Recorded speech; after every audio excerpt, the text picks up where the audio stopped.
Hello hello, on se retrouve pour le récap de la semaine. J'ai un petit peu de retard dans les vidéos, dans poster les vidéos, dans la réponse des commentaires. J'essaie de me rattraper un petit peu parce que j'ai un petit peu de temps. Aujourd'hui, on se retrouve pour le récap de la semaine. Pas mal de nouveautés en termes de make-up, etc. Parce que je suis en train de refaire un petit peu ma trousse maquillage, étant donné que la plupart des produits étaient soit terminés, soit périmés, soit ne m'allaient pas. Donc, je me suis un petit peu lancée là-dedans. Je vous ai fait une vidéo haul que je vais vous poster juste avant celle-ci, je pense, ou juste après, je ne sais pas. Elle est prête à être postée, mais je dois faire toute la barre de description qui est assez longue. Donc ça va arriver aujourd'hui probablement. Je vous montre quelques petites choses ici et le reste, ça sera dans le haul ou dans les suivants parce que j'ai fait plusieurs colis. Je n'avais pas tout reçu quand j'ai filmé le haul la semaine dernière et j'ai pas eu le temps de vous le mettre en ligne, donc ça va être un petit peu décousu, mais vous verrez tout quand même. Je vais commencer par les pinceaux. Alors, à part mes pinceaux, mon pinceau Clarins Fontaine que j'aime beaucoup et le pinceau House Lab que j'ai acheté il y a peut-être 2 ans, tous mes pinceaux avaient vraiment plusieurs années, pour les plus anciens, 10-15 ans. J'avais envie de m'en renouveler certains, donc là, c'est pas tout ce que j'ai acheté en termes de pinceaux, mais c'est vraiment les 4 qui me bluffent le plus. Je commence avec celui-ci de chez Westman Atelier. Je rêvais d'avoir des pinceaux Westman Atelier. Ce sont des pinceaux synthétiques, mais faits au Japon, donc avec un certain savoir-faire. On a une douceur de poil, une pression qui est vraiment absolument parfaite. Ça va avec le duo bronzer que j'ai aussi acheté, je vous montrerai dans une autre vidéo. Mais ce pinceau-là, il est vraiment impeccable pour tout ce qui est crème, mais aussi tout ce qui est poudre, tout ce qui est liquide. Ça fonctionne pour tout. Je m'en sers tout le temps. Celui-ci de chez Nars, je pense que depuis que je me maquille, j'ai envie d'acheter ce pinceau. Je n'avais jamais sauté le pas. J'étais pas certaine que j'allais l'aimer. C'est un pinceau blush qui est très souple. Vous voyez la souplesse des poils, c'est vraiment très souple. Charlie, sur TikTok, je le vois tout le temps l'utiliser et je me voyais bien l'utiliser pour tout ce qui était soit trop pigmenté, soit quand je voulais quelque chose de très diffus. Et je trouve qu'il est absolument parfait. Je m'en sers tous les jours depuis que je l'ai acheté. Je l'ai pris sur Cult Beauty parce qu'il y a moins 20% et il est vraiment absolument génial. La forme est assez atypique et le pinceau fait très artistique. Je le trouve vraiment super. Ça, c'est un renouvellement parce que mon MAC, celui-ci, donc c'est un pinceau, c'est le 133S.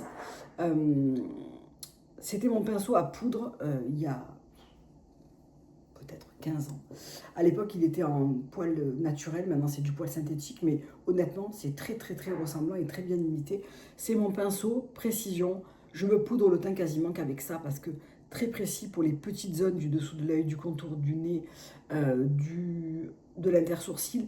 Pourquoi je l'aime? Parce que ça dépose un peu plus de poudre qu'un pinceau qui serait beaucoup plus fluffy. Et en même temps, il est précis, il a une application absolument parfaite de la poudre. Je ne poudre quasiment qu'avec ça. Et il avait besoin d'être vraiment renouvelé parce que le mien, déjà à ce niveau, c'était cassé. Cassé, c'est-à-dire pas juste décollé, cassé. Donc je faisais juste avec l'embout. C'est pour ça que vous ne l'avez jamais vu en vidéo, hein, soyons clairs. Et je suis contente de l'avoir retrouvé. J'étais même pas sûre qu'il soit toujours, qu'il existait toujours. Je l'ai retrouvé sur le stand MAC au printemps et j'en suis très contente. Ensuite, j'ai pris ce pinceau de chez Hourglass. Donc j'ai pris 2 pinceaux chez Hourglass. J'ai pris celui-ci et j'ai pris le pinceau fond de teint. Qu'est-ce que ce pinceau, il est bien. Vraiment, application du concealer, mais aussi correction des petites zones, même, on va dire, application d'un fond de teint très ciblé. Je trouve qu'il est absolument parfait. J'aime beaucoup mon House Lab aussi. Et ils ont un petit peu le même rôle, mais j'aime avoir mes pinceaux propres chaque jour et avoir qu'un seul pinceau, ça veut dire le laver tous les jours. Donc j'avais envie de tester celui-là depuis un moment. Comme j'utilise le concealer Hourglass, ça me semblait être une bonne option de prendre celui-là. Quelques produits de maquillage que j'aime vraiment particulièrement en ce moment. J'ai fait ma première commande sur Violette FR. Je voulais absolument les nouveaux plumes eyeshadow en teinte lait au café et bois brûlé. Donc j'ai eu que bois brûlé puisque lait au café est sold out. Et j'avais extrêmement envie de tester un blush. C'est les plumes blush en teinte latte praline. Ce blush est mon obsession. Alors il sera encore plus beau en automne, voire en hiver, parce que là, je suis un peu allée, ça se voit pas forcément, mais je vous garantis que je suis un peu allée. Et il ressort pas autant que ce qui pourrait ressortir. La texture est un petit peu la même texture que le duo bronzer de chez Westman Atelier, c'est-à-dire une crème au toucher qui finit en poudre sur votre visage. L'odeur de ce blush m'obsède. Ça a une senteur de de pâte à gâteau à la vanille. C'est waouh. Le blush en lui-même est sublime. Il glisse sur la peau et fond en poudre. C'est pas le blush le plus flawless, le plus... il faut avoir une petite habitude pour l'appliquer, mais je trouve qu'il est absolument parfait, notamment avec ce genre de pinceau qui prélève bien la matière, j'enrobe bien le pinceau, et ensuite je viens tapoter et non pas étirer. Je trouve que ça fonctionne hyper bien. Cette odeur, elle est folle. Et ce blush est absolument magnifique. Il n'y avait pas énormément de couleurs qui m'attiraient parce que j'ai déjà beaucoup de blush. Notamment, j'ai reçu les blush M en crème qui sont vraiment des pépites. Je crois que c'est celui que je porte aujourd'hui. C'est le plaisir. Alors, j'en ai mis très légèrement parce que j'ai fait plusieurs vidéos. Mais je vous le montre en application parce qu'il est tellement beau. Alors, le blush crème, quand il fait vraiment très très chaud, genre canicule, c'est pas mon meilleur ami parce que j'ai une peau qui est normale à grasse et je vais surtout sur des textures qui sont plus poudrées, voire eau, vous voyez, des eaux de blush, des tints, parce que je trouve que c'est plus sympa quand il fait chaud. Ces blushs là sont tellement beaux, vraiment très très beaux. Donc gros coup de cœur pour ce blush. Et pour ce que j'ai commandé chez Violette FR en général, je vous ferai un petit retour dessus, probablement sur le méga résumé du mois avec tous mes favoris, je vous en reparlerai. Mais j'aime vraiment beaucoup. J'ai craqué aussi chez Westman Atelier. Westman Atelier, c'est ma marque de maquillage préférée. J'ai craqué pour les Super Tint Super Loud Tint Highlighter. Donc je l'ai pris en peau de pêche. C'est pareil, crème to powder. Et on a une teinte qui est sublime. Et justement, à superposer avec le blush praline, c'est tellement beau. C'est vraiment tout ce que j'aime. C'est un highlighter qui n'a aucune paillette. On est vraiment sur un côté irisé qui amène presque une touche de blush, bronzer, highlight en un. Sur une peau très claire, ça suffit. Sur une peau médium, maintenant pour moi, non. Mais dans le cœur de l'hiver, ça va être très très beau. C'est aussi très très beau sur les paupières, sur les points de lumière, type ici. C'est sublime, sublime. Westman, c'est cher, mais c'est un peu comme Victoria Beckham, on sait pourquoi on paye. Un autre produit que j'aime beaucoup en ce moment et dont je me sers quotidiennement, c'est la marque qui me l'a envoyé, c'est le sérum de teint de chez Typologie. Typologie, j'en avais entendu énormément parler. Je n'avais jamais testé, ils m'ont fait un colis avec beaucoup de produits découvertes, dont ce sérum, dont le concentré bronzant, le concentré illuminateur, l'anti-cerne. Je trouve que tous les produits sont top. Voilà. J'ai aucune obligation d'en parler, j'ai aucune obligation d'en dire du bien. C'est vraiment ce que je pense. Je vous ferai un maquillage full Typologie avec tout ce que j'ai reçu. Et vous allez voir, le résultat est assez bluffant. Ce produit pour le teint est génial. C'est vraiment un sérum de teint qui est relativement léger, mais qui couvre tout de même et qui reste léger sur la peau sans apporter presque pas de matière. Il n'est pas gras, il n'est pas huileux, donc il va beaucoup mieux à ma peau normale, à grasse, par rapport à tout ce qui est Victoria Beckham, le sérum Westman Atelier, tout ça, pour moi, c'est trop gras. Ça, c'est parfait. Voilà, je l'ai appliqué, je n'ai plus aucune matière sur le dos de la main.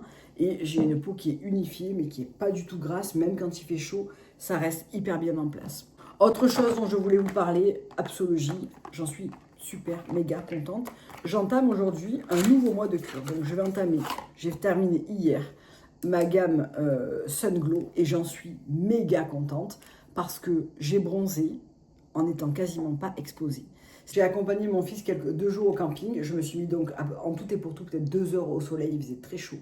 J'ai bronzé, mais j'ai hyper bien bronzé. Ça se voit pas forcément là, mais j'ai des belles traces de maillot et en très très peu de temps. C'est-à-dire que comme je mets un SPF 50 et que j'en mets 50 fois dans l'heure avant baignade, après baignade, enfin je suis vraiment une toquée de la protection, je vois bien que ça marche. Je vois bien que j'ai bronzé. J'ai des gens qui sont bronzés alors que je me suis mis genre 2 heures au soleil. Ça, c'est vraiment quelque chose que j'aime beaucoup. Le code a été prolongé parce qu'il m'avait fourni un code de 48 heures et je leur avais demandé si on pouvait l'étendre un petit peu. Donc il est étendu 15% jusqu'au 16 juillet. Et franchement, si vous avez du mal à bronzer et que vous voulez une cure pour cet été, 15 jours avant de partir, tout au long du séjour, et vous finissez votre cure après. Moi, je compte la faire jusqu'en jusqu'à épuisement. J'ai encore 2 pots, donc je vais la faire jusqu'au bout. Ça booste la mélanine, ça empêche les taches pigmentaires et ça booste le bronzage. Et je trouve que ça marche hyper bien. Ça ne vous empêche pas de vous protéger, bien évidemment, mais voilà. Et un autre produit que j'aime beaucoup, et je trouve que ma peau est très souple et bien hydratée et moins marquée, c'est ça. C'est le collagène et Skin Defense. Donc j'ai déjà fait 2 fois 15 jours. J'entame une nouvelle cure de 15 jours. Ce sont des ampoules à mélanger dans de l'eau avec du Vérysol et un complexe anti-pollution. Donc qui va venir à la fois hydrater, repulper la peau, mais aussi la protéger, faire comme un bouclier.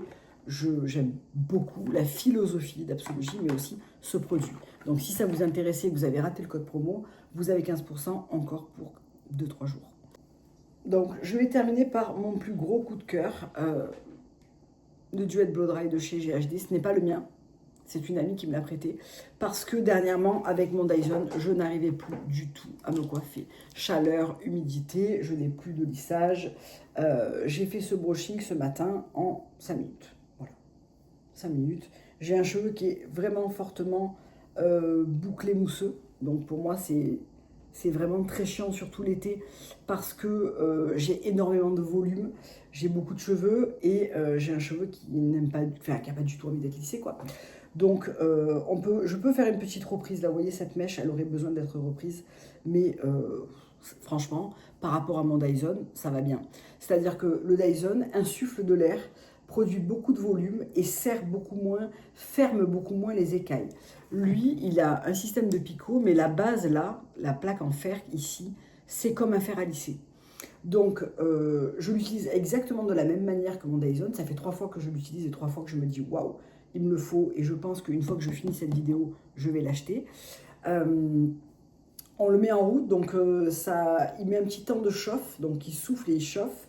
À la fois la partie lissante et à la fois la partie soufflante. Ce qui se passe, c'est que déjà, on a un très très bon grip de la mèche. Donc là, c'est éteint, mais vous voyez, on a un très très bon grip. Ça va glisser le long de la mèche pour à la fois terminer le séchage, mais aussi la lisser et la mettre en forme. Donc moi, je vous conseille d'utiliser un gant anti-chaleur parce que je trouve que moi, j'ai besoin d'accompagner le mouvement comme ça. Probablement que sur un cheveu plus long, où on va vouloir twister, etc., on n'aura peut-être pas besoin de gants de chaleur. Cet embout-là reste plutôt froid, même si il peut chauffer quelquefois. Ça produit moins d'air et donc moins de chaleur que le Dyson. Et surtout, ça insuffle moins de volume. C'est-à-dire que le Dyson pousse à la fois l'air à l'extérieur et attrape la mèche. Donc, ça me crée énormément de flyaway. Là, j'en ai mais beaucoup, beaucoup, beaucoup moins. Bon, mes cheveux qui sont en train de pousser et qui sont neufs, ils sont peut-être aussi un peu plus longs, j'arrive un peu mieux à les attraper, mais il me faut 5 minutes à partir du moment où mes cheveux sont pré-séchés à 90%, il me faut 5 minutes pour me coiffer. Et je n'aurai pas besoin de faire de reprise de coiffage jusqu'au prochain shampoing ou presque. Donc voilà. Est-ce que le Dyson est une erreur de casting pour mes cheveux? Probablement. Tant que j'ai les cheveux avec un lissage dessus, c'est parfait. Ça donne justement le volume perdu avec le lissage. Ça me permet de mettre très joliment les cheveux en mouvement. Le truc, c'est que je me sers que de la brosse ronde. Donc c'est vrai que j'ai acheté un Dyson dernière génération pour ne jamais me servir par exemple des rouleaux qui bouclent parce que ma longueur... quand je boucle mes cheveux, ils sont assez épais. J'ai l'impression que ça me fait vraiment une tignasse. C'est pas très joli. Il faudrait qu'ils aient un peu plus de longueur. En ce moment, je les laisse pousser parce que je voudrais un bob plus long. Notamment parce que l'été, je les attache beaucoup. Mais vraiment, si vous avez le cheveu mousseux, bouclé, difficile à lisser et que vous n'arrivez pas à obtenir de résultats satisfaisants avec le Dyson parce que vous ne faites pas de lissage, c'est votre guys. Voilà, je suis désolée de vous le dire. J'avais envie de l'essayer avant de pouvoir l'acheter, enfin avant de l'acheter parce que j'avais vu plein de vidéos dessus. Il se trouvait que ma copine en avait un, je lui ai demandé si gentiment elle pouvait me le prêter. Et du coup, ça m'a permis de tester et de me rendre compte que c'était beaucoup plus adapté à mon style de cheveux. Voilà. Je termine par un produit pour les cheveux. Je suis vraiment en quête du shampoing sec parfait. J'ai une petite routine où je mets un tout petit peu de shampoing sec le soir avant d'aller me coucher pour maintenir mes cheveux frais. Et ce que je ne veux surtout pas, c'est avoir de la texture et de la matière au cuir chevelu. J'ai horreur de ça. Et je trouve que la plupart des shampoings secs amènent cette texture en racine qui fait que tu as l'impression d'avoir les cheveux encore plus sales qu'avant que tu le mettes. C'est pas le cas avec celui-là, c'est le Living Proof Perfect Hair Day Advanced Clean Dry Shampoo, Actually Cleans Hair et Softness and Shine. C'est tout à fait vrai. C'est-à-dire que ça n'apporte pas de matière, à condition d'avoir la main légère. Ça absorbe, donc là j'ai les cheveux propres de ce matin. Donc typiquement, je soulève quelques mèches, je viens pulvériser ici, et je ne frotte quasiment pas et je vais me coucher. Je passe un petit coup de brosse très légère et je vais me coucher. Et ce qui fait que le lendemain, j'ai les cheveux légers et frais. Je gagne un bon jour en général, je me lave les cheveux 2 fois par semaine. L'été, peut-être 3 fois si je me baigne, s'il fait très chaud, si j'ai transpiré du cuir chevelu. Mais sinon, 2 fois, c'est ma vitesse de croisière en termes de lavage. Et ça m'aide vraiment. Celui-ci est vraiment excellent. Voilà. Je vous fais plein de gros bisous. Passez une belle journée et à bientôt. Bye.